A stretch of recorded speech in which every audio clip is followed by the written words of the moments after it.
Ini kita akan melanjutkan materi pembelajaran tentang pajak penghasilan.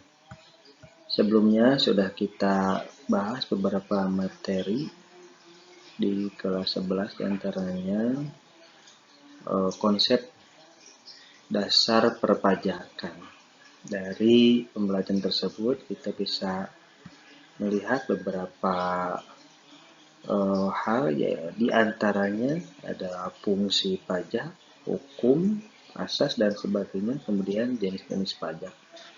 Sebagaimana diketahui, jenis pajak yang sudah kita bahas diantaranya ada yang berdasarkan lembaga yang memungutnya, yang terdiri dari pajak pusat dan pajak daerah. Pajak pusat, adapun yang memungutnya diantaranya yaitu Dirjen Pajak dan Dirjen Bea Cukai.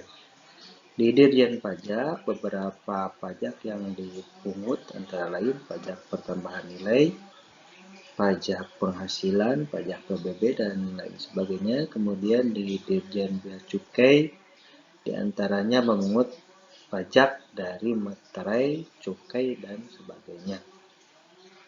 Kemudian berdasarkan tingkatan daerah, ada pajak di daerah tingkat 1 atau provinsi, diantaranya yang dipungut yaitu pajak kendaraan bermotor, pajak wisata, dan sebagainya. Kemudian di daerah tingkat 2, pajak yang dipungut antara lain dari reklame, hotel, wisata, juga restoran, dan sebagainya. Kemudian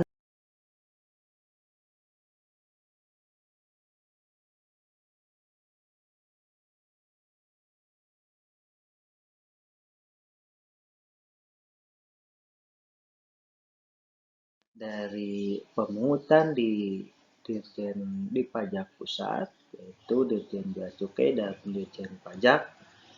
Di Dirjen Bea Cukai yang tadi sudah dibahas, diulas sedikit, yaitu terdapat pemungutan terhadap materai, cukai, bea masuk, termasuk bea keluar jika dikenakan.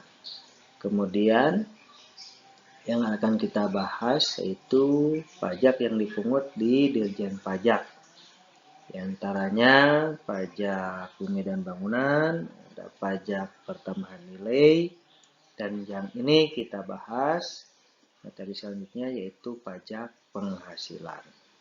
Nah, sebelumnya kita ulas sedikit tentang pengertian dari penghasilan.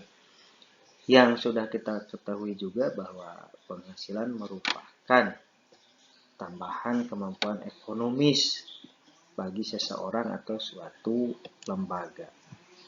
Kemudian, siapa sih yang mempunyai tambahan kemampuan ekonomis? Dalam hal ini penghasilan, yaitu biasanya dimiliki oleh pribadi atau perorangan dan juga badan atau kelompok orang. Kemudian penghasilan pribadi sudah kita ketahui juga, diantaranya ada penghasilan berupa gaji untuk syarat tertentu, kemudian upah untuk bentuk pemberian penghasilan tertentu, kemudian penghasilan yang terikat dengan penghasilan lainnya, ada tunjangan, lembur, bonus, pensiun, dan sebagainya. Kemudian di sisi badan atau kelompok orang, kelompok manusia, bentuk penghasilan diantaranya berupa laba.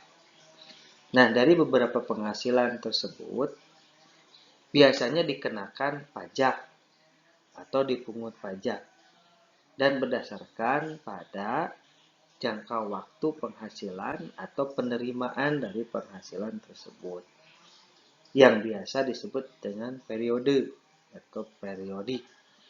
Maka dari penghasilan secara periodik yang dikenakan pajak, kita dapat menarik sebuah dasar pengertian pajak penghasilan. Nah, untuk berikutnya silahkan dirumuskan oleh masing-masing yang nanti akan kita diskusikan apa pengertian dari pajak penghasilan. Ya, silakan untuk mulai berpikir, kemudian berdiskusi juga boleh. Kemudian sementara cari pengertian atau pemahaman dari pajak penghasilan. Demikian, mari kita lanjutkan di materi dan pembelajaran berikutnya. Terima kasih. Assalamualaikum warahmatullahi wabarakatuh.